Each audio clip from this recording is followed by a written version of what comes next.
ಬೆಂಗಳೂರಿನಲ್ಲಿ corona trend ಸದ್ಯಕ್ಕೆ ಹೇಗಿದೆ? 8 ವಲಯಗಳು ಬರುತ್ತೆ ಬೆಂಗಳೂರು ವ್ಯಾಪ್ತಿಯಲ್ಲಿ. ಈ 8 ವಲಯಗಳಲ್ಲಿ ಹೇಗಿದೆ ಅಂತ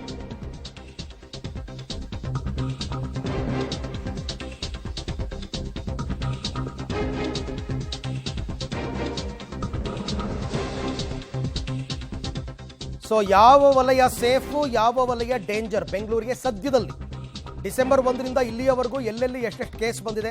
ಪಬ್ಲಿಕ್ ಟಿವಿಯಲ್ಲಿ ವಲಯವಾರು ಎಕ್ಸ್ಕ್ಲೂಸಿವ್ ವರದಿಯನ್ನು ಕೊಡ್ತೀವಿ. ಪಾಲಿಕೆ ವ್ಯಾಪ್ತಿಯ 8 ವಲಯದ ಕರೋನಾ ಟ್ರೆಂಡನ್ನು ನಾವೀಗ ನೋಡ್ತಾ ಹೋಗೋಣ. ನಿಮ್ಮ ಏರಿಯಾ ಯಾವ ವಲಯಕ್ಕೆ ಬರುತ್ತೆ ಅಂತ ನಿಮಗೆ ಗೊತ್ತಿರಬೇಕಷ್ಟೇ. ಈಗ ನೋಡಿ, ಬೊಮ್ಮನಹಳ್ಳಿ ವಲಯ ಇದು ಬೆಂಗಳೂರು ಹೊರವಲಯಕ್ಕೆ ಬರುತ್ತೆ. 8 ಕೇಸ್ ಪತ್ತೆಯಾಗಿದೆ. 8 ಕೇಸ್ ಬೊಮ್ಮನಹಳ್ಳಿ ವಲಯದಲ್ಲಿ. ದಾಸರಹಳ್ಳಿ ಇವೆಲ್ಲ ಚಿಕ್ಕ ಚಿಕ್ಕ ವಲಯಗಳು. ದೊಡ್ಡ ವಲಯ ಅಂದರೆ 44 ವಾರ್ಡ್ ಬರ್ತಾ ಇತ್ತು ಮೊದಲು.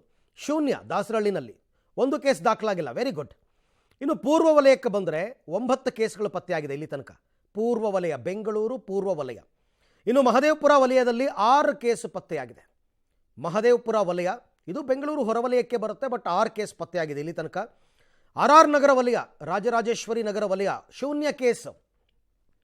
ಚಿಕ್ಕ ವಲಯ ಝೋನ್ ಇದು, ಆದರೂ ಕೂಡ 0 ಕೇಸಸ್ ಇಲ್ಲ. ಬೆಂಗಳೂರು ದಕ್ಷಿಣಕ್ಕೆ ಬಂದರೆ 7 ಕೇಸ್ ಪತ್ತೆಯಾಗಿದೆ ಇಲ್ಲಿ ತನಕ. ಡಿಸೆಂಬರ್ 1ರಿಂದ ಇಲ್ಲಿ ತನಕ 20 ದಿನದ ಲೆಕ್ಕ ಇಟ್ಕೊಳ್ಳಿ. ಬೆಂಗಳೂರು ದಕ್ಷಿಣ 7 ಕೇಸು. ಬೆಂಗಳೂರು ಪಶ್ಚಿಮ ಹೈಯೆಸ್ಟ್ 11 ಕೇಸ್ ಪತ್ತೆಯಾಗಿದೆ.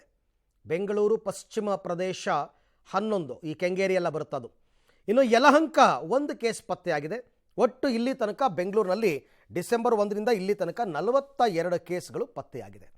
ನಾವು ಈಗಲೇ ವಲಯವಾರು ಡೇಂಜರ್ ವಲಯ, ಇದು ಸೇಫ್ ಝೋನ್ ಅಂತ ಹೇಳಕ್ಕೆ ಬರಲ್ಲ, ಬಟ್ ಕೇಸಸ್ ಎಷ್ಟಿದೆ ಅನ್ನೋದ್ರ ಬಗ್ಗೆ ಮಾಹಿತಿಯನ್ನು ಕೊಟ್ಟಿದ್ದೀವಿ. ಈ ಬಗ್ಗೆ ಮತ್ತಷ್ಟು ಮಾಹಿತಿ ನನ್ನ ಕೊಲೀಗ್ ಮಾರುತಿ ಅವರಿಂದ ಪಡೆಯೋಣ. ಮಾರುತಿ, ಈಗ ಎಲ್ಲ ವಲಯಗಳಲ್ಲೂ ಕೂಡ ನಾವು ನೋಡ್ತಾ ಇರ್ತಕ್ಕಂಥದ್ದು ಸಿಂಗಲ್ ಡಿಜಿಟ್ಟೆ. ಬೆಂಗಳೂರು ಪಶ್ಚಿಮ ವಲಯದಲ್ಲಿ ಮಾತ್ರ 11 ಕೇಸ್ ಇರೋದು ಬಿಟ್ಟರೆ ಎಲ್ಲ ಸಿಂಗಲ್ ಡಿಜಿಟ್ಟೆ. ಈಗಲೇ ನಾವು ಈ 8 ವಲಯಗಳಲ್ಲಿ ಡೇಂಜರ್ ವಲಯ ಯಾವುದು, ಸೇಫ್ ಝೋನ್ ಯಾವುದು ಅಂತ ಈಗಲೇ ಡಿಸೈಡ್ ಮಾಡಬಹುದಾ ಅಂತ? ಖಂಡಿತ ಅರವಿಂದ್, ಸದ್ಯಕ್ಕೆ ಈಗಲೇ ಇದು ಡೇಂಜರು ಇದು ಮತ್ತು ಸೇಫ್ ಝೋನ್ ಅಂತ ಹೇಳಲಿಕ್ಕೆ ಆಗೋದಿಲ್ಲ. ಯಾಕಂದರೆ ಕಳೆದ 20 ದಿನಗಳಲ್ಲಿ ಅಂದರೆ ಡಿಸೆಂಬರ್ 1ನೇ ತಾರೀಕಿಂದ ಡಿಸೆಂಬರ್ 19ನೇ ತಾರೀಕು ಒಳಗೆ ದಾಖಲಾಗಿರುವಂಥ ಕೇಸ್ಗಳಂದರೆ ಪಾಸಿಟಿವ್ ಬಂದಿರುವಂಥ ಸೋಂಕಿತರ ಸಂಖ್ಯೆ ಇದು. ಒಟ್ಟು 42 ಕೇಸ್ಗಳು ದಾಖಲಾಗಿರುವಂಥದ್ದು. ಮತ್ತು ನಾವು ಹಿಂದೆ ಗಮನಿಸೋದಾದರೆ ಡಿಸೆಂಬರ್ ಮೊದಲ ವಾರದಲ್ಲಿ ಅಥವಾ 2ನೇ ವಾರದಲ್ಲಿ ಟೆಸ್ಟಿಂಗ್ ಪ್ರಮಾಣ ತೀರಾ ಕಡಿಮೆ ಇತ್ತು. ಯಾಕಂದರೆ ಕೋವಿಡ್ನ ಭಯ ಇರಲಿಲ್ಲ, ಹೊಸ ರೂಪಾಂತರ ತಳಿ ಬಗ್ಗೆ ಜನರಿಗೂ ಗೊತ್ತಿರಲಿಲ್ಲ, ಹಾಗಾಗಿ ಟೆಸ್ಟಿಂಗ್ ಕೂಡ ಯಾರೂ ಮಾಡಿಸ್ತಿರ್ಲಿಲ್ಲ. ಆದರೆ ಕಳೆದ 1 ವಾರದಿಂದ ಈ ಟೆಸ್ಟಿಂಗ್ ರೇಷೋ ಜಾಸ್ತಿ ಆಗ್ತಿದೆ. ಯಾಕಂದರೆ ಈಗಾಗಲೇ ದೇಶದಲ್ಲಿ 20ಕ್ಕೂ ಹೆಚ್ಚು J1 ಏನು ಹೊಸ ರೂಪಾಂತರ ತಳಿ ಬಂದಿದೆ ಒಮಿಕ್ರಾನ್ದು, ಆ ರೂಪಾಂತರ ತಳಿಯ ಪತ್ತೆ ಆಗಿರೋದ್ರಿಂದ ಈಗ ರಾಜ್ಯದಲ್ಲೂ ಅಲರ್ಟ್ ಆಗಿರುವಂಥದ್ದು, ಬೆಂಗಳೂರಲ್ಲೂ ಸಹ ಅಲರ್ಟ್ ಆಗಿರೋದು. ಇನ್ನೊಂದು ಪ್ರಮುಖವಾಗಿ ಈ 42 ಜನರಲ್ಲಿ 17 ಜನರ ಸ್ವಾಬನ್ನು ಈಗ ಜಿನೋಮಿಕ್ ಸೀಕ್ವೆನ್ಸ್ ಕಳಿಸಿದ್ದಾರೆ. ಅದರಲ್ಲಿ 2 ವಯಸ್ಸು 60+ ಆಗಿರುವಂಥದ್ದು. ಯಾಕಂದರೆ ಇವರಲ್ಲಿ ಏನಾದರೂ ಹೊಸ ರೂಪಾಂತರಿ ವೈರಸ್ ಇದೆಯಾ ಅನ್ನೋ ಪತ್ತೆಗೆ ಸಹ ಈಗ BBMP ಮುಂದಾಗಿರುವಂಥದ್ದು. ಈ ನೆಲೆಯಲ್ಲಿ ಈ ಒಂದು ಸ್ವಾಬ್ಗಳನ್ನು, ಈ ವ್ಯಕ್ತಿಗಳ ಸ್ವಾಬನ್ನು 17 ಜನರ ಸ್ವಾಬನ್ನು ಕಳಿಸಿದ್ದಾರೆ. ಆ ರಿಪೋರ್ಟ್ಗೂ ಕೂಡ ಕಾಯ್ತಿದ್ದಾರೆ. 17 ಜನರಲ್ಲಿ ಯಾರಿಗಾರು ಅಂದರೆ ರ್ಯಾಂಡಮಿಕ್ ಆಗಿ 42 ಜನರಲ್ಲಿ ರ್ಯಾಂಡಮಿಕ್ ಆಗಿ ಒಬ್ಬೊಬ್ಬರದು ಅಂತ ಈಗ ಜಿನೋಮಿಕ್ ಸೀಕ್ವೆನ್ಸ್ಗೂ ಕಳಿಸಿದ್ದಾರೆ.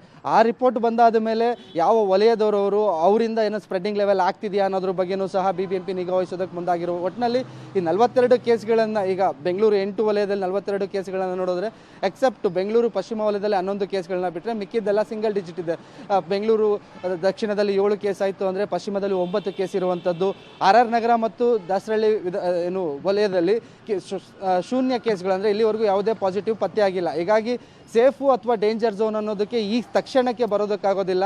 ಮುಂದಿನ ದಿನಗಳಲ್ಲಿ ಅಂದರೆ ಈ ವಾರದಲ್ಲೂ ಸಹ ಸಾಕಷ್ಟು ಟೆಸ್ಟ್ ಮಾಡ್ತೀವಿ, ಟಾರ್ಗೆಟ್ ರೀಚ್ ಮಾಡ್ಕೋತೀವಿ. ಯಾಕಂದರೆ ಬೇರೆ ಅಂದರೆ ಸಾರಿ ಅಥವಾ ILA ಮಾದರಿಯಲ್ಲಿ ಯಾರಿಗಾದರೂ ರೋಗ ಲಕ್ಷಣಗಳಿತ್ತು ಅಂದರೆ ಅವರನ್ನು ಕರೋನಾ ಟೆಸ್ಟ್ಗೆ ಒಳಪಡಿಸ್ತೀವಿ ಅಂತಲೂ ಸಹ ಈಗಾಗಲೇ ರಾಜ್ಯ ಆರೋಗ್ಯ ಇಲಾಖೆ ಸ್ಪಷ್ಟಪಡಿಸಿರೋ ಹಿನ್ನೆಲೆಯಲ್ಲಿ ಮುಂದೆ ಏನಾದರೂ ಪಾಸಿಟಿವ್ ರೇಷೋ ಜಾಸ್ತಿ ಆಗ್ತಾ ಹೋದರೆ ಆಗ ಬೆಂಗಳೂರಲ್ಲಿ ಯಾವ ವಲಯಗಳು ಡೇಂಜರ್ ಝೋನ್ಗೆ ಸೇರ್ಕೋತಿದೆ ಅನ್ನೋದು ಗೊತ್ತಾಗುತ್ತೆ.